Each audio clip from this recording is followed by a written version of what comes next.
ठाण्यात उद्धव ठाकरेंना डिवचणारे बॅनर्स लागलेले आहेत। शिवसेनेकडून उद्धव ठाकरेंविरोधात ही बॅनरबाजी झाली आहे। मुंबई मनपा सत्ता आणि महापौर पदावरून त्यांना डिवचण्यात आले। ठाण्याच्या टेंभी नाका परिसरात शिवसेनेकडून हे बॅनर लावण्यात आलेले आहेत। सध्या बॅनर युद्ध आपण ठिकठिकाणी पाहायला मिळत आहे। दादरमध्ये काही दिवसांपूर्वी शिवसेना उद्धव बाळासाहेब ठाकरे पक्ष आणि मनसे एकत्रित येणार का यावरून सुरू झालेलं हे बॅनर्स आता ठाण्यामध्ये वेगळ्या प्रकारे लक्ष वेधून घेतात। मुंबई मनपा सत्ता आणि महापौर पदावरून उद्धव ठाकरे यांना या बॅनरमध्ये डिवचण्यात आलेले आहे। मराठी माणसाची एकजूट अशीच राहू द्या असंही म्हणण्यात आलेलं आहे।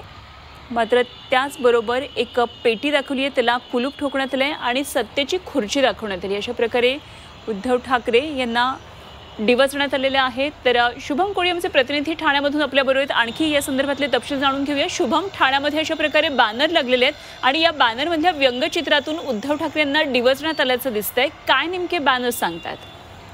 निश्चित पाहिलं तर आज सकाळपासूनच ठाण्यातील टेंभी नाका परिसरामध्ये एक बॅनर जो आहे तो ठाणेकरांचं लक्ष वेधून घेत आहे। या बॅनरवरती मराठी माणसाची एकजूट अशीच राहू द्या असं या बॅनरवरती थेट उल्लेख जो आहे तो करण्यात आलेला आहे। तर एका बाजूला आपण पाहिलं तर एक प्रतिमात्मक खुर्ची जी आहे ती ठेवण्यात आलेली आहे आणि या खुर्चीमध्ये जे आहे ते मुंबई महापौर असं मजकूर लिहत त्याच्या खालती एक तिजोरी आणि त्या तिजोरीला कुलूप जे आहे ते लावलेलं आहे। आणि या मध्ये आपण पाहिलं तर जो मजकूर त्या ठिकाणी लिहिलेला आहे मराठी माणसाचं, त्या मागे उद्धव ठाकरे यांचं एक व्यंगचित्र जे आहे ते काढण्यात आलेलं आहे आणि उद्धव ठाकरे जे आहेत ते त्या खुर्चीकडे आणि त्या तिजोरीकडे पाहताना जे आहे ते दिसून येत आहे। त्याचमुळे कुठेतरी एक डिवचण्याचा प्रयत्न जो आहे तो पुन्हा एकदा शिंदेच्या सेनेकडून उद्धव ठाकरे पक्षाला जो आहे तो ठाण्यामध्ये करण्यात येतोय।